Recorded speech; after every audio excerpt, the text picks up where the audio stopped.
Majin, it is October 15th, 1923. You are a 44-year-old schoolteacher living in Berlin, Germany. Your name is Heinrich. You have taught history at a secondary school for 18 years. You live in a modest apartment on Friedrichstrasse with your wife and 2 daughters. You're not rich, but you're not poor. You're exactly what Germans of that era called respectable, solidly middle class. On the windowsill of your kitchen sits a savings book, a small brown booklet with a faded green cover. Inside it, carefully recorded in neat columns, is every mark you and your wife have saved over 20 years of married life. Every small sacrifice, every delayed holiday, every dinner that was a little thinner than it might have been. The number inside is substantial, enough for a real retirement. Enough, you have always believed, for something that feels like security. You have no idea that those savings are already almost worthless. If you have ever wondered why prices seem to rise faster than your paycheck, or why working harder never quite seems to close the gap, or why your grandparents appeared to build real wealth on a single factory wage while you struggle to do the same on 2 incomes, stay with me. What you're about to hear is not a theory. It is not a conspiracy. It is a documented pattern that has repeated itself across dozens of countries, across more than a century of economic history. It has happened in wealthy nations and in poor ones, in democracies and in dictatorships. And it always ends the same way. And if you find value in this kind of historical clarity, subscribing takes 2 seconds, and it keeps you ahead of what most people never see coming. Back to Heinrich, back to Berlin, back to October 1923. That morning, Heinrich received his monthly salary. The envelope was fat, stacked with banknotes bearing numbers so large they looked like a misprint. He had learned not to look too long at the numbers. Numbers had stopped meaning anything. What mattered was speed. He knew, because everyone in Berlin knew by now, that the money in his hands would be worth less in 1 hour than it was worth right now. He grabbed his coat. He told his wife he would be back before noon. He ran, not walked. Ran. Because in Germany in October 1923, time was not just money. Time was the enemy of money. That is what this video is about, not just the story of Heinrich, not just Germany in 1923. This video is about the invisible mechanism that has destroyed the savings of ordinary people throughout modern history. The mechanism that governments and financial institutions rarely explain clearly, that is almost never described honestly in the textbooks most of us read in school. It is called inflation. But inflation is not what most people think it is. And by the end of this video, you will never be able to see it the old way again. Before we go further, there is something important to understand. Most people think of inflation as prices going up. Simple. The price of bread rises. The price of fuel rises. You shrug. You adjust. You move on. That is the surface level. That is what you are meant to see. But inflation is not just prices going up. Think of it this way. Imagine you have a bucket of water. The water is your purchasing power, which means everything your money can actually buy in the real world. Inflation is not someone charging you more for water.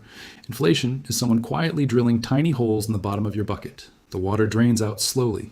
You keep pouring more in, every paycheck, every raise, every deposit. But the holes are always draining it faster than most people realize. The bucket feels full because you keep refilling it. The problem is, you're refilling it less than you think. Here is what most people are never told. Inflation is a transfer mechanism. It moves purchasing power, silently and visibly, without anyone being arrested or blamed, from people who hold money to people who owe large amounts of money. And the single largest debtor in almost every modern economy is the government itself. This is not speculation. This is arithmetic. When a government owes $1 trillion and inflation runs at 5% per year, the real value of that debt shrinks by $50 billion in 12 months. The debt is still $1 trillion on paper, but in terms of what it can actually buy, it is worth less. The government repays it in currency that has been quietly made cheaper. The lender, the ordinary saver, the pensioner, the bondholder, receives back less real value than they put in. And nobody goes to prison, because nobody broke any law. The transaction happened legally, invisibly, through the mechanism of inflation itself. This is sometimes called financial repression. That is the technical term for what economists describe as a system where the government keeps interest rates deliberately low and lets inflation quietly erode the real cost of its debts. Think of it as a slow squeeze. Your savings account earns 1%. Prices rise at 4 or 6%. You are losing ground every single year. You are just losing it slowly enough not to notice until a significant portion of your financial life is already gone. This brings us directly to the first case study, because this mechanism, as subtle as it sounds in theory, has a way of becoming absolutely catastrophic in practice. In January 1922, $1 American was worth approximately 160 German marks. Unusual for a major industrial nation, but not alarming. Germany had emerged from a devastating world war. Some currency weakness was expected. By January 1923, that same dollar was worth 17,000 marks. 11 months later, in November 1923, $1 was worth 4.2 trillion marks. Not billion, trillion, with a T. Let that sink in for a moment. If you had put the equivalent of $100 into a German savings account in early 1922, a reasonable nest egg for a working family, by late 1923, that money would have been worth less than a single American cent, less than the smallest coin in circulation. Not reduced, eliminated. This was not a surprise attack from outside. Germany did this to itself. Here is how it happened, because the mechanism matters enormously. After World War I, Germany was forced to pay enormous war reparations, effectively around $500 billion in modern terms. The country had lost a large portion of its industrial capacity. Its tax base had collapsed. Its government needed to pay soldiers, civil servants, and social benefits to millions of returning veterans. It had no good options. So it did what governments throughout history have done when they have no good options. It printed money. It paid its bills with freshly printed marks. At first, this worked. Sort of. Things were expensive, but manageable. The printing continued. The value of the mark slid. The printing increased. The value collapsed further. And then a feedback loop began that became impossible to stop. Economists call this a hyperinflationary spiral. What that means in plain terms is this. Once people realize that money is losing value faster than they can spend it, they stop holding money, they spend everything immediately, which means more money is chasing the same goods, which drives prices even higher, which drives people to spend even faster. The spiral feeds itself until there is nothing left to feed on. Heinrich, our Berlin school teacher, understood this by autumn 1923 with the clarity that only desperation brings. His school had agreed to pay wages daily, twice daily in some weeks, because monthly payments had become meaningless. By the time you collected a monthly salary, it had already lost half its value. A pound of rye bread cost over 100 billion marks by November 1923. A postage stamp cost 15 million marks in mid-October, with the price scheduled to double just 3 days later. The woman who had saved faithfully for retirement found herself unable to buy a loaf of bread. The man who had worked 40 years and deposited every spare mark into the trusted institution of a German savings bank found his account contained enough, at most, to purchase one small cup of coffee. What happened to the people who held physical assets, factories, farmland, real property, is perhaps the most important part of this story, because it answers the question of who this mechanism actually serves. Industrialists like Hugo Stinnes, who owned coal mines and steel plants, watched their assets rise in nominal value while they paid back fixed debts with marks that had become nearly worthless. For every Heinrich who was destroyed, there was a Stinnes who came through the crisis wealthier and more powerful than before. The inflation transferred wealth from paper money holders to asset holders with an efficiency that no tax collector could have matched. When the government finally introduced a new stabilized currency, the Rentenmark, in late 1923, the damage to the German middle class was permanent. Their savings were gone. Their status was gone. Their faith in institutions was shattered. What filled that void in the years that followed is a matter of historical record. Here is something I want you to think about before we go further. If your bank told you tomorrow that you could only withdraw $50 per week from your own savings account, what would you do? Really think about that. Your money is there. The balance shows it. But you cannot access it. The bank doors are open, the tellers are at their desks, but the system says no. Drop your answer in the comments. Because what I am about to show you next is not hypothetical. It happened to millions of ordinary people in a modern, functioning country within our lifetimes. And understanding it changes everything about how you think about the relationship between your savings and the institution that holds them. Argentina had been, by Latin American standards, a genuinely wealthy and sophisticated country. Its capital, Buenos Aires, was called the Paris of South America. Its citizens were educated, cosmopolitan, and proud. By the late 1990s, Argentina had successfully pegged its currency, the peso, to the US dollar at a 1-to-1 ratio. 1 peso equaled $1. This policy had been designed specifically to end the chronic inflation that had plagued the country for decades, and it worked for a while. Inflation came down sharply. Foreign investment flowed in. The economy grew. People felt stable for the first time in a generation. The peg was a lie, not in the sense that anyone lied deliberately, though some did, but in the sense that the economics were unsustainable from the beginning. To maintain the peg, Argentina needed a constant inflow of dollars. And when those inflows dried up, when global markets tightened through 2000 and 2001, the peg became a straitjacket. Argentina could not devalue to make its exports competitive. It could not print pesos freely to stimulate the economy. It could not cut interest rates without capital flooding out of the country. It was completely trapped. Every policy option that might have helped was blocked by the very mechanism that had appeared to be protecting it. The government responded in December 2001 with a policy that became known as the corralito. That word means little fence in Spanish. The fence it built was around your savings. Overnight, Argentines were told they could withdraw no more than 250 pesos per week from their bank accounts. Their savings were still there, technically. The numbers still showed on the statement, but they could not touch them. Not when you needed to pay rent, not when your child was sick and the medicine cost more than 250 pesos, not when your small business needed to pay its suppliers that week or close its doors. The protests that followed were not fringe events. They were not organized by political radicals. They were ordinary Argentines banging pots and pans in the streets of Buenos Aires. A kind of public grief made audible. Doctors, teachers, small business owners, retired couples who had planned their entire lives around savings that were now inaccessible. People who had done everything correctly, who had saved diligently, who had trusted the institutions of their country with their futures. Within months, over 50% of Argentines lived below the official poverty line. 25% were classified as indigent, which means their most basic needs, food and shelter, could not be met. The peso, when finally allowed to float freely in early 2002, fell to roughly 1/3 of its former value almost immediately.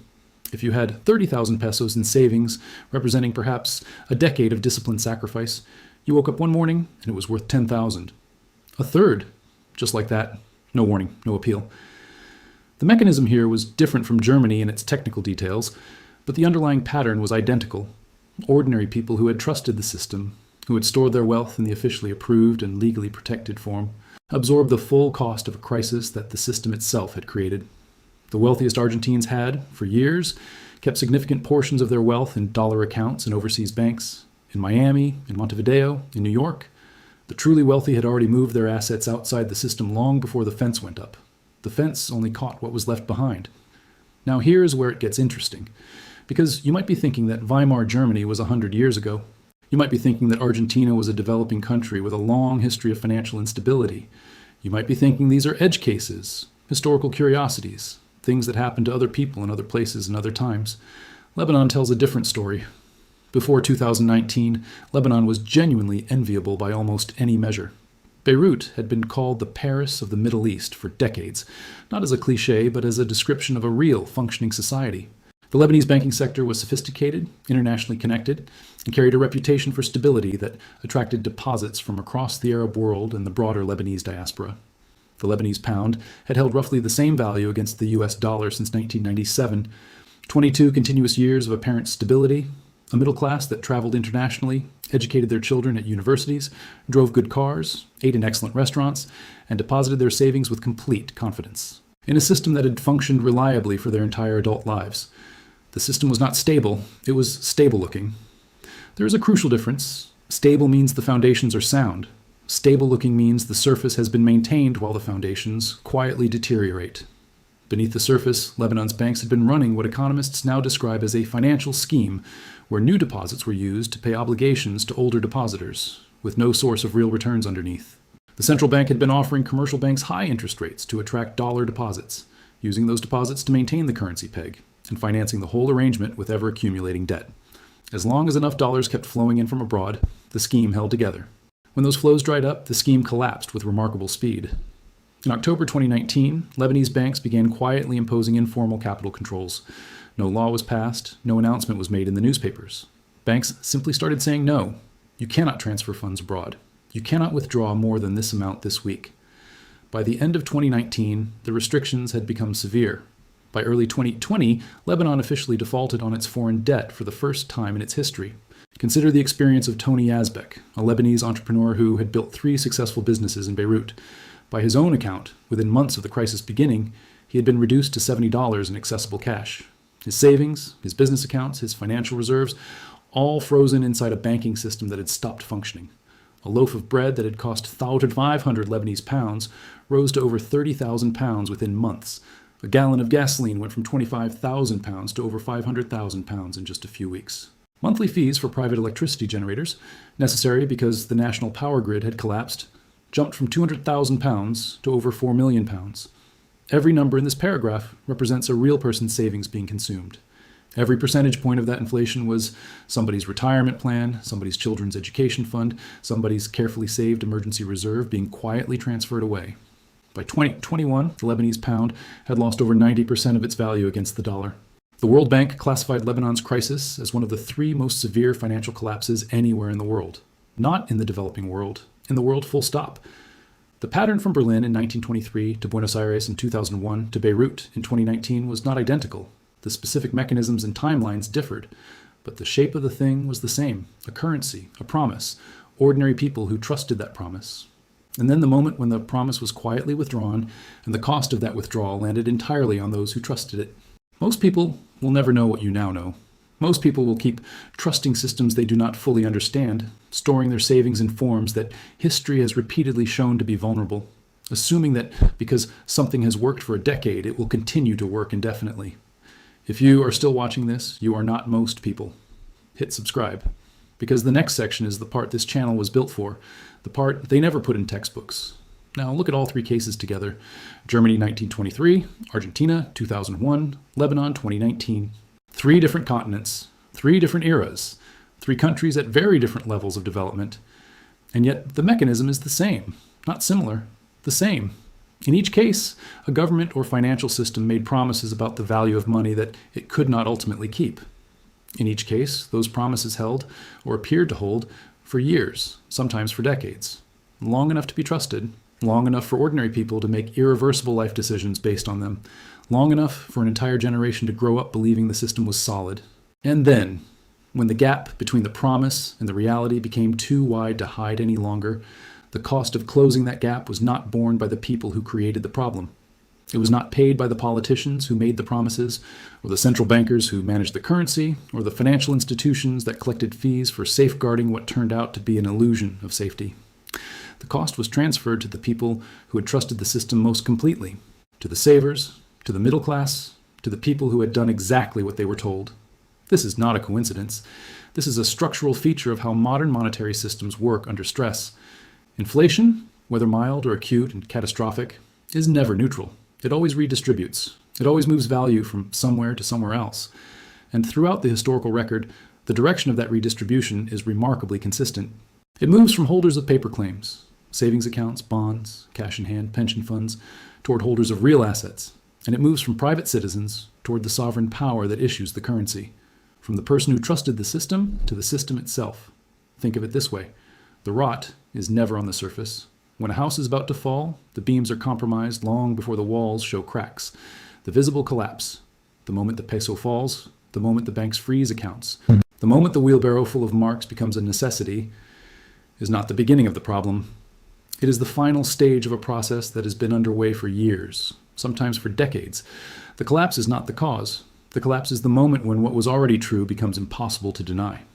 The question is not whether the house will show cracks. The question is how long you plan to stay inside it before taking a serious look at what the beams look like. And this is where history gets uncomfortable. Because when we discuss inflation in the abstract, the language insulates us from reality. We say purchasing power and monetary policy and debt to GDP ratio, and the words stay clean and distant. So let us remove that distance and look at the human cost directly. In Weimar Germany, the people who were most completely destroyed by hyperinflation were not the very poor. The poor had very little to lose to begin with. The people who were most destroyed were the German middle class. Teachers like Heinrich, civil servants, small business owners, pensioners on fixed incomes, people who had spent decades building what they genuinely believed to be financial security through exactly the mechanisms that respectable society had told them to use: bank accounts, government bonds, life insurance policies denominated in marks. Every single one of those instruments was tied to the value of paper money. And when that value disappeared, everything tied to it disappeared with it. Not reduced, gone. Historian Adam Ferguson described how many experienced this as a profound existential humiliation. They had followed the rules, they had sacrificed, they had deferred gratification, and the system had simply taken everything. The same story played out in post-Wapua America in a quieter way.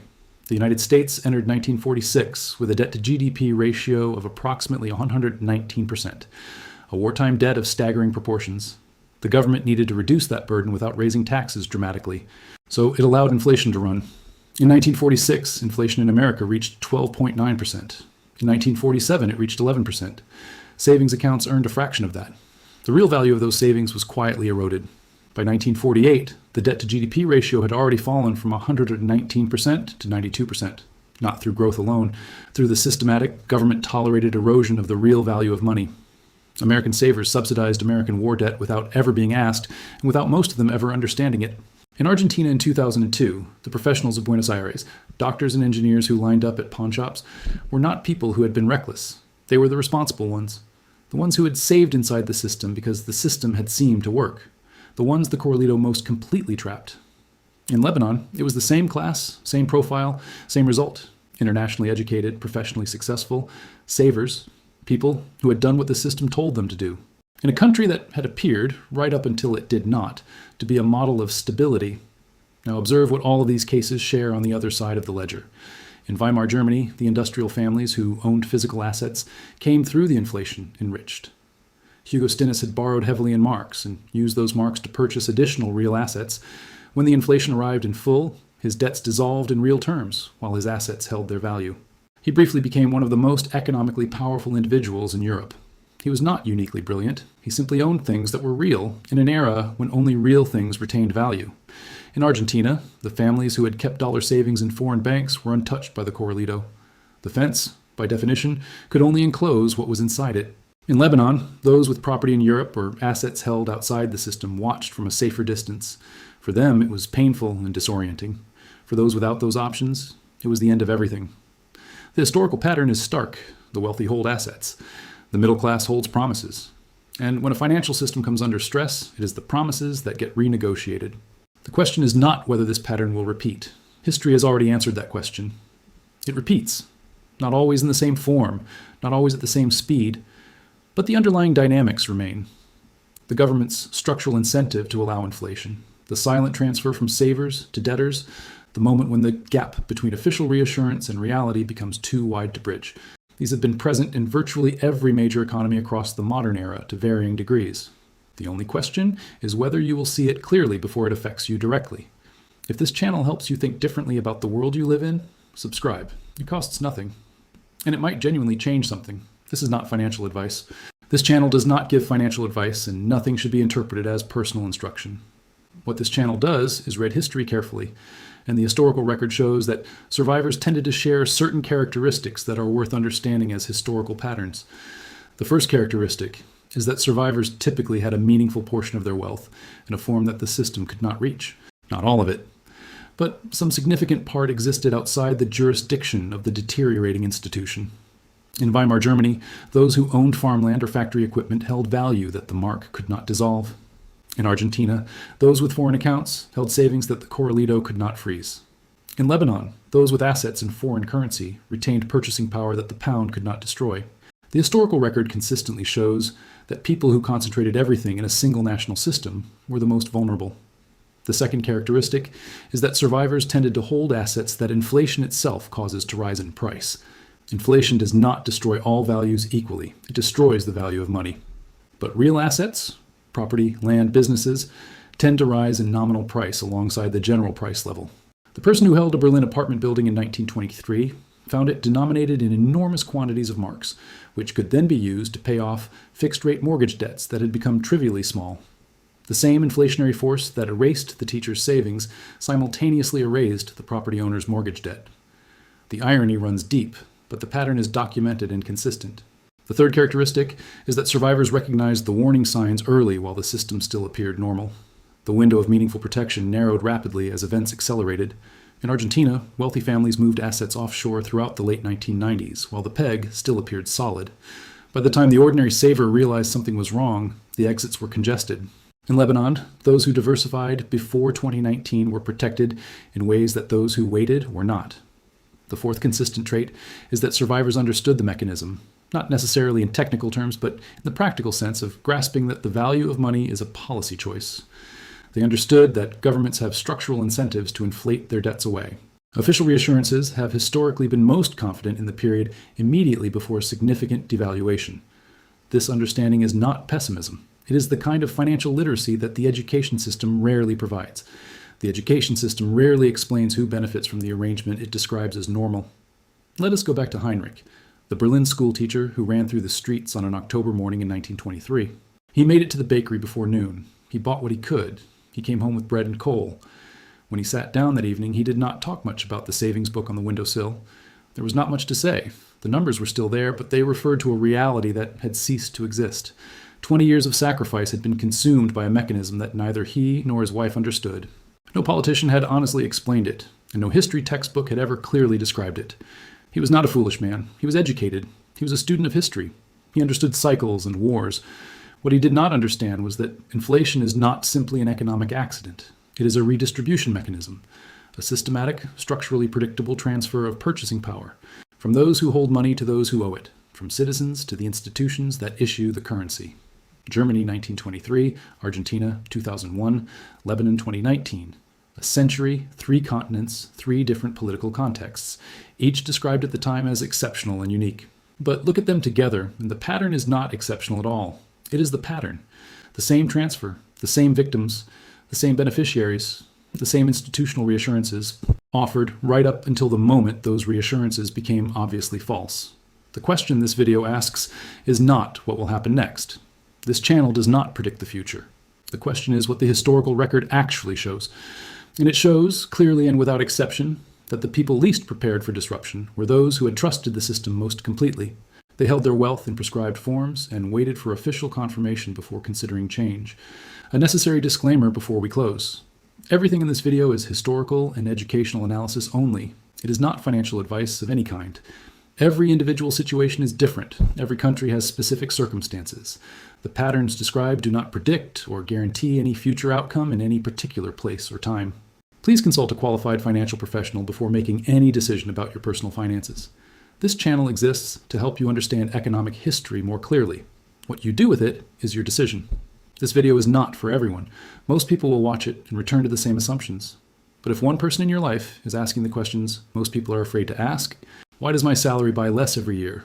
Why does working harder never quite close the gap? Why do those who already have the most end up with more? Share this with them. Not because it will change the world, but because it might change their world. Subscribe for more deep historical analysis, and I will see you in the next one.